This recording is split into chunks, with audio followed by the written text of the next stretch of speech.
Olá, seja muito bem-vindo a mais um vídeo aqui no canal e a mais um podcast para você que está acompanhando essa série de vídeos aí pelo Spotify.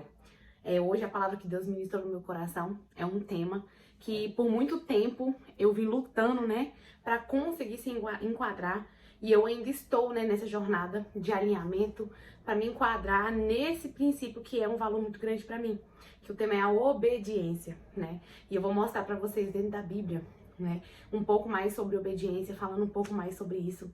Eu quero já que você abra a sua Bíblia. Vamos já iniciar direto ao ponto, direto ao assunto, sem muita enrolação. Abra sua Bíblia em Salmos 119. Nós vamos ler o versículo 55, 56 e 65. Lembrando que eu leio aqui pela Bíblia, viu, gente? Por isso que às vezes as imagens que eu coloco aqui, elas estão atualizadas em NVI.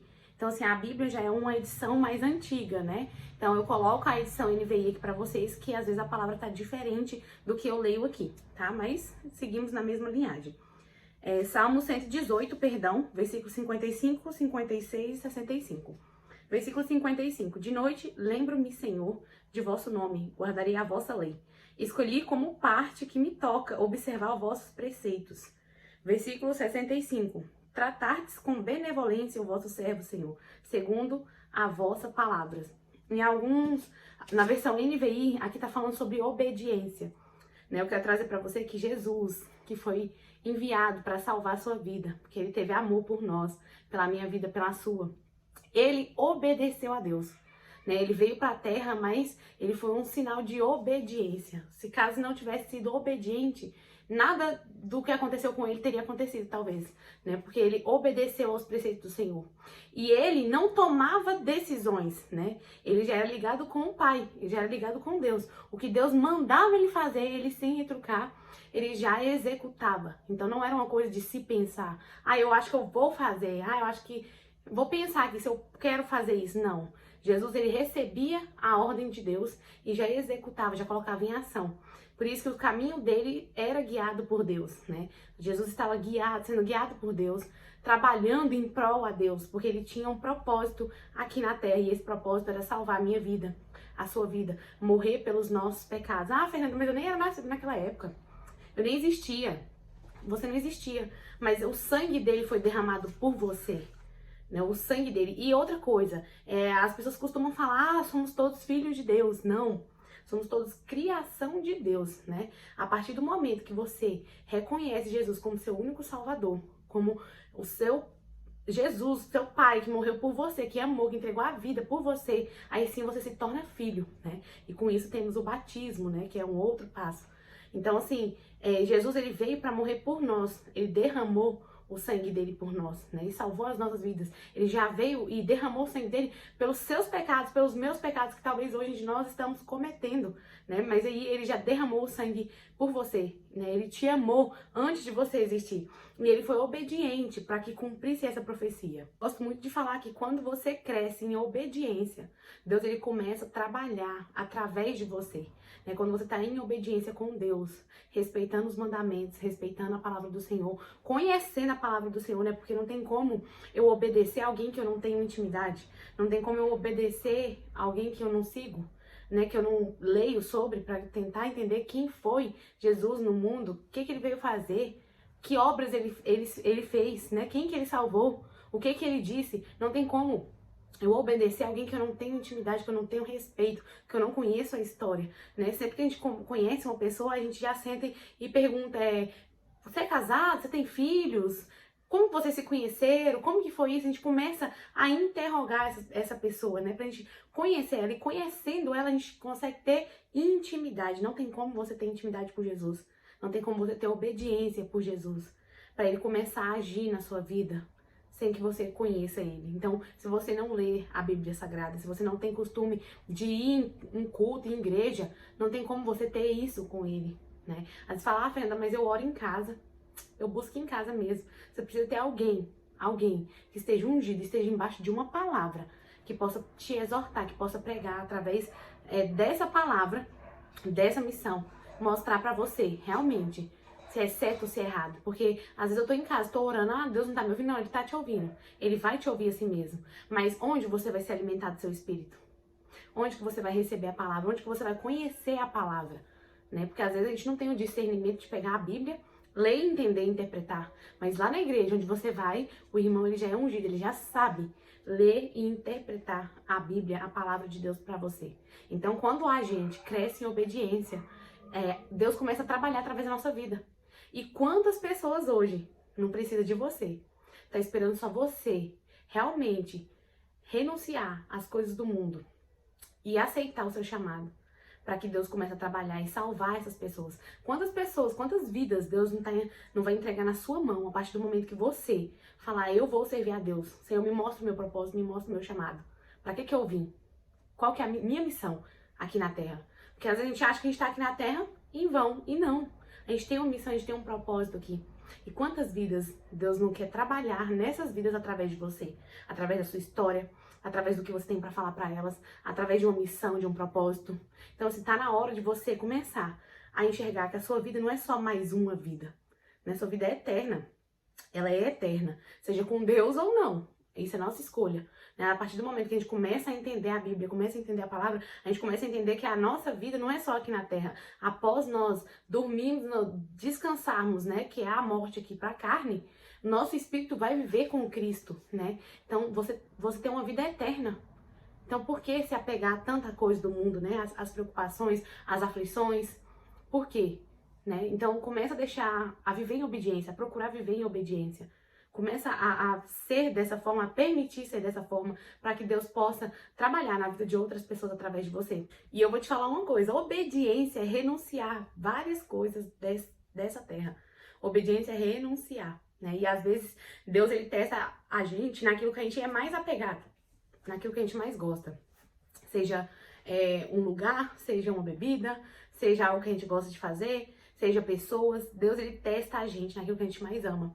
Então, história para falar para vocês, quando eu e o André começamos, né, a nos desenvolver na inteligência emocional, procurar ajuda mesmo para melhorar o nosso relacionamento, melhorar a nossa vida, nossas finanças. Com isso, nós nos aproximamos muito de Deus, né? A gente melhorou muito o nosso espiritual.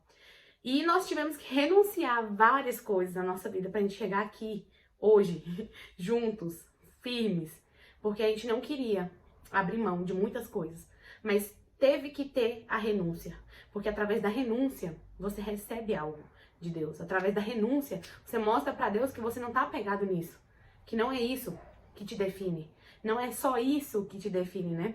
Então, eu e o André, a gente chegou num certo momento da nossa vida que a gente teve que abrir mão de ambientes, né? Que é o ecossistema que a gente fala. A gente teve que abrir mão de pessoas, deixar essas pessoas um pouco de lado, porque elas influenciavam muito diretamente em quem nós éramos, no que nós fazíamos, né? Não que nós não tínhamos poder de decisão, mas na inteligência emocional a gente sempre costuma dizer que o ambiente, ele sempre vence. Então não adianta você bater de frente, não adianta você tentar ir contra, né? Às vezes você fala, eu não bebo, mas eu ando com pessoas que bebem.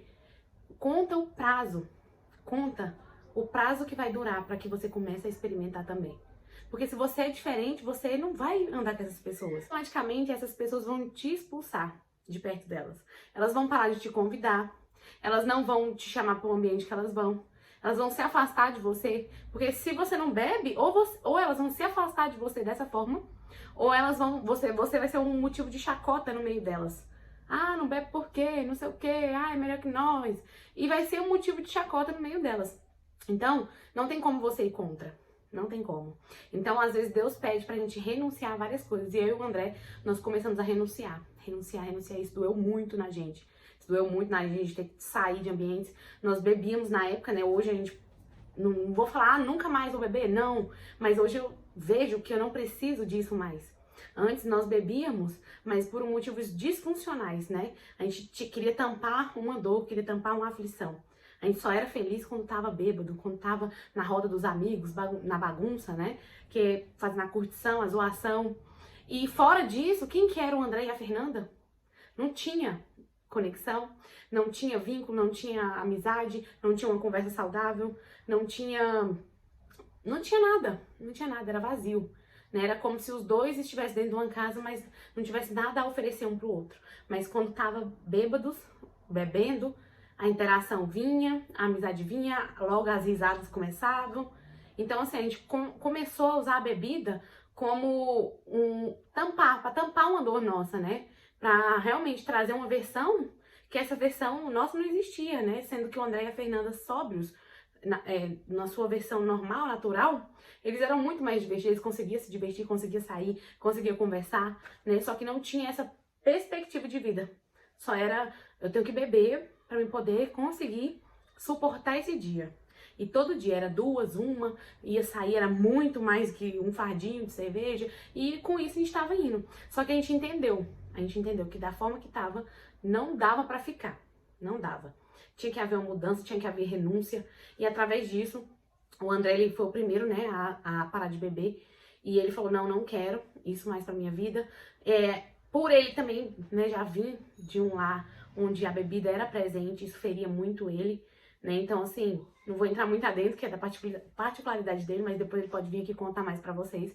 Então assim, ele falou, não quero que se repita o que eu vi, né, dentro do meu lar. Então ele acabou se afastando, e com isso logo, o ambiente que eu estava, que é a minha casa, a minha família, né, ele venceu.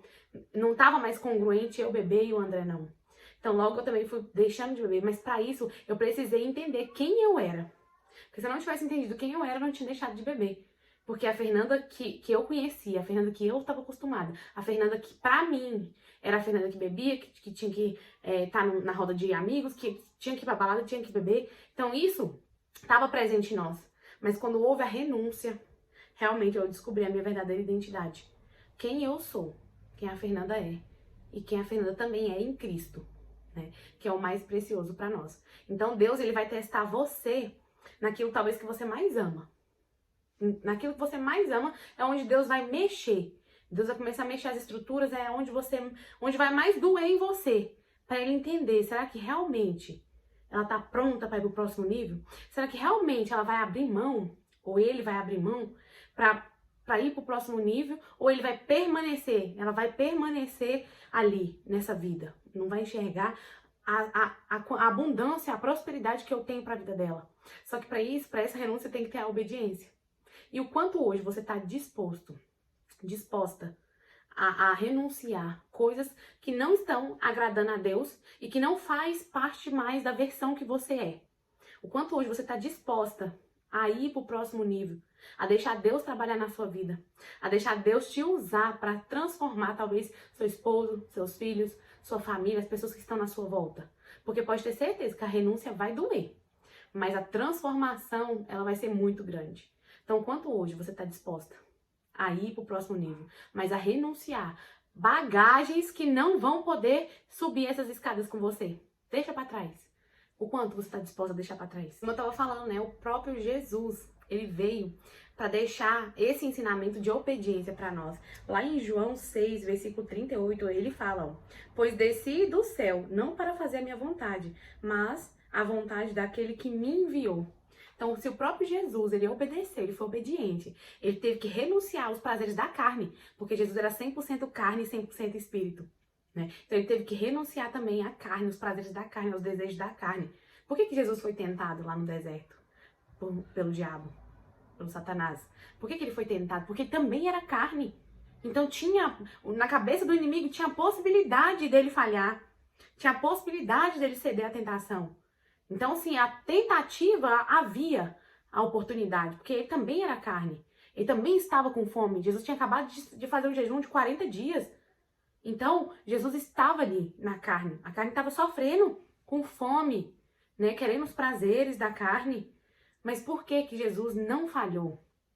Porque ele veio para cumprir o mandamento, não dele, mas daquele que o enviou. E o que Deus enviou Jesus, porque ele sabia que ele ia ser perfeito, que ele não ia falhar, que ele ia conseguir cumprir tudo o que foi proposto para ele. E ele cumpriu, e com excelência, né? Hoje nós estamos aqui vivendo, tendo o direito de ler a Bíblia, o direito de ir a uma congregação, de ir a uma igreja, de ouvir a palavra do Senhor, o direito de mudar, o direito de buscar o novo, o direito de procurar um novo caminho, porque ele morreu por nós, porque ele sofreu por nossas vidas, porque ele sim cumpriu o que foi proposto para ele com perfeição, sem pecado, santo, 3 vezes santo.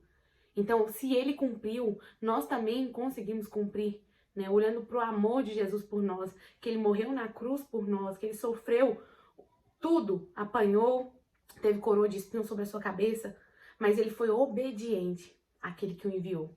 E você também pode ser obediente para começar a receber as promessas que Deus tem para sua vida, para começar Deus cumprir o propósito que ele tem para você, para Deus começar a cumprir o seu chamado. Então, é necessário ter obediência, é necessário ter conexão com Deus, ter conexão com o Pai, ter conexão com Jesus, para a gente poder andar no caminho certo, o caminho da bênção, o caminho que Deus tem para nos fazer prosperar. E lá em João 5, versículo 30, ele também repete a mesma frase, né? Que é aquele que o enviou. De mim mesmo não posso fazer coisa alguma, julgo como ouço. E o meu julgamento é justo, porque não busco a minha vontade, mas a vontade daquele que me enviou. Então, Jesus está falando aqui que ele está julgando de acordo com a vontade daquele que enviou ele. E o que você está fazendo para julgar de acordo com a vontade de Deus? Para ser honesto de acordo com a vontade de Deus? Para cumprir de acordo com a vontade de Deus? A gente fala, ah, não, Fernanda, mas eu sou crente, eu vou na igreja, eu cumpro, né, leio a palavra do Senhor, todo culto eu tô ali presente, minhas vestimentas é comportadas, cumpridas, mas tá falando mal, tá fazendo fofoca, tá olhando diferente pro irmão que não tem o que você tem, não ajuda o próximo, não olha com amor, não paga os impostos, não paga a energia, faz uma gambiarra, né? Puxa a energia do poste indevida, tá no erro, compra e não paga, mas também não dá satisfação. Será que essa é a vontade que Deus tem para a sua vida? Será que é isso que Deus quer que você faça? Será que de acordo aqui com a vontade de Deus é isso que Ele quer que você faça? É essa pessoa que Ele quer que você seja?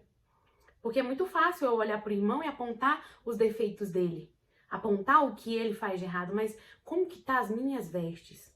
Como que eu tô perante Jesus, perante Deus? Como que eu tô perante Cristo? Será que minhas vestes realmente estão limpas? Será que realmente eu tô agindo conforme a vontade de Deus, igual Jesus coloca aqui? Não busco a minha vontade, mas a vontade daquele que me enviou. Você não é Jesus, mas pode ter certeza que Deus ele quer que você cumpra o que ele tem para sua vida. Você tem uma missão. Você não veio aqui para essa vida à toa. Pensa de várias possibilidades. Você conseguiu sobressair sobre elas. Você conseguiu entrar lá no óvulo da sua mãe e ela te gerou. Você acha mesmo que é em vão a sua vida? Onde desde lá, de quando sua mãe e seu pai estavam te fazendo, desde lá, você já poderia não existir, poderia ter morrido, não poderia ter fecundado, ovulado. E aí? Você acha mesmo que Deus permitiu que você viesse ao mundo para viver a vida de qualquer maneira? Acho que tá precisando ter essa reflexão. Será mesmo que eu tô sendo obediente ao que Deus tem pra minha vida? Porque assim, a gente fala, Senhor, eu oro, e nada acontece. Mas olha para suas vestes, como que você está? Assim como eu vou fazer também, né? Olhar pra mim, como que eu estou? Será que realmente eu tô orando, mas e aí? E aí, como que tá as vestes? Como que tá a comunicação? O que que eu tô falando no meu dia a dia? Como que tá sendo, né, a minha postura no meu dia a dia? Então, além da obediência, a gente tem que ter essa sabedoria de olhar pra si mesmo. E peraí, deixa eu alinhar as minhas vestes. Deixa eu consertar o meu caminho aqui, que eu acho que eu fui mais pra direita. Eu acho que eu fui mais pra esquerda e meu caminho tem que ser reto.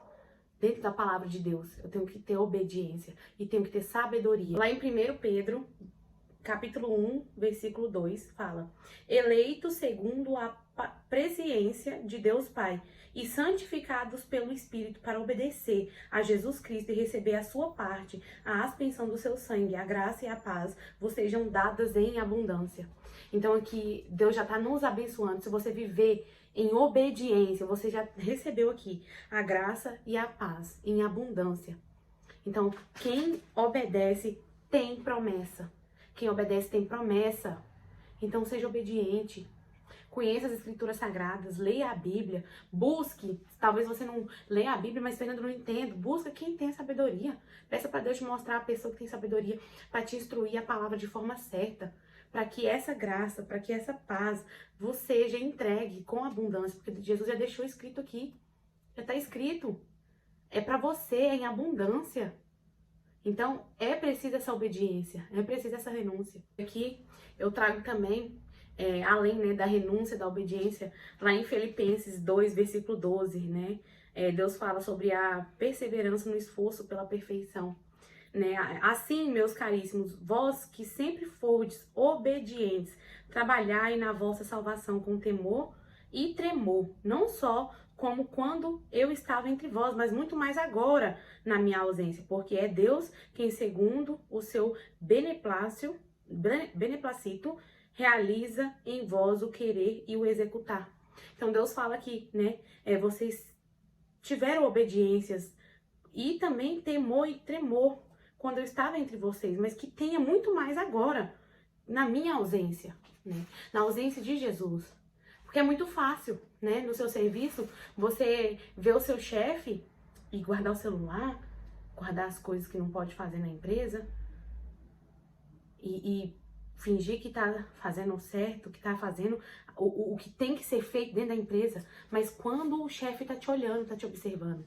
Mas quando ele sai, você abandona o seu posto, você não faz nada certo, você mexe muito tempo no celular, você não cumpre a sua obrigação. Da mesma forma que Deus está falando com nós. Jesus está falando com nós, né? Seja obedientes também na minha ausência. Que não precise ter olhos sobre você para que você entenda que o que tem que ser feito, que seja feito dentro dos preceitos quando eu não estiver aqui mais. Porque é muito fácil. Imagina Jesus do seu lado, onde você tem a certeza de que se caso você não seguir os caminhos dele, você não vai herdar o reino do céu. Como que seria? Eu sei que Jesus agora está do meu lado aqui, em carne. E aí eu não posso vacilar. Eu vou seguir tudo lindo, tudo de acordo com o que Deus quer que eu faça, com o que Deus quer que eu seja. Por mais que você não tenha religião nenhuma, eu tenho certeza que no seu coração você sabe que é errado pegar o que não é seu. Você sabe que é errado matar. Você sabe que é errado fazer o mal pro próximo. Você sabe que é errado julgar. Você sabe que é errado falar mal, criticar. E outras coisas que eu não preciso citar aqui. Eu tenho certeza que você sabe o que é certo e o que é errado. Agora vamos lá. Se Jesus estivesse aqui. Agora eu tenho certeza, Fernanda. Eu nem servia a Deus antes. Nem acreditava em Jesus. Mas agora que ele tá aqui, eu acredito. Como que seria o seu comportamento na presença dele? Seria o mesmo que você tá tendo hoje na ausência? Pensa um pouco, será que seria mesmo? Eu tenho certeza que não, nem o meu seria. Nem o meu seria, porque como que você reage? Uma pessoa que é só o seu chefe no seu serviço, que tá ali de olho no seu trabalho, na sua performance, você sabe que não pode fazer as coisas dentro da empresa, mas na vista você não faz, mas quando vira as costas você faz. Então, assim, vamos começar a olhar para nossas vestimentas. Jesus já deixou claro. Tenha temor e tremor. Tenha perseverança na minha ausência. Para que a salvação lhe seja dada também, né? Jesus, ele não quer que nós sejamos obedientes enquanto tem olhos em cima de nós. Jesus quer, ele olha o nosso coração. Ele vai olhar o que nós fazemos na ausência. Eu sei que tem muita gente que gosta de divulgar que tá ajudando, fazendo, indo entregar cesta básica, fazendo isso, fazendo aquilo. Seja incentivo, mas não deixe a vaidade tomar conta do seu coração. Que tem muita gente que faz isso para poder divulgar, para poder mostrar, para poder falar, ó, eu tô fazendo. Por vaidade mesmo. Mas não deixe isso entrar no seu coração. Continue fazendo. E incentive sim que outras pessoas façam. Mas o que Deus quer de você é no oculto. Às vezes Deus te abençoa por aquilo que você faz e não espera nada em troca. Jesus, ele te abençoa por aquilo que você fez e ninguém viu, e ninguém te agradeceu, mas ele viu. E a recompensa dele vai vir, e pode ter certeza que a recompensa dele é muito maior e melhor do que a de qualquer outra pessoa. Então a palavra que eu quero deixar pro seu coração é temor a Deus, é santidade, é obediência. Obediência, para que você colha frutos, para que você colha abundância, para que você colha prosperidade sobre a sua casa, sobre a sua família, para que você não pereça em aflições, em desgosto, em tristeza, mas que você receba do céu a salvação, que você receba de Deus a paz, o amor. Pode ter certeza que por mais que ninguém esteja vendo, Ele tá vendo. E ninguém mais que ele é o melhor para te recompensar, seja na sua missão, seja no que você está fazendo. Então, consagre o seu coração, alinhe as suas vestimentas. Olhe para sua roupa primeiro para ver se ela está suja antes de julgar o próximo. E peça que Deus te mostre o seu propósito aqui na Terra, porque Ele está esperando só você mudar. Ele está esperando só você aceitar que você não é um acaso, que você não veio para o mundo. E aconteceu. Não, você não é um acaso, não foi por acaso, não foi aconteceu. Você é escolhido e através de você, grandes bênçãos virão. E através de você, essas bênçãos, que através da sua história, vai transformar a vida de outras pessoas. Então, desejo que essa semana seja abençoada na sua vida, tá? Que Deus abençoe grandemente você. Compartilhe esse vídeo com aquela pessoa que você acredita que precisa ouvir essa mensagem, tá? Não deixa esse vídeo parar só em você, tá? Não esqueça de curtir, comentar, deixar sua opinião também, que é muito importante pra gente saber se essa palavra tá fazendo sentido no seu coração, se o que Deus me mostra, eu tô conseguindo transmitir aqui pra você da mesma forma, tá? Que Deus te abençoe grandemente. Um beijo no seu coração e fica na paz, tá? E tenho certeza que Deus vai te abençoar grandemente.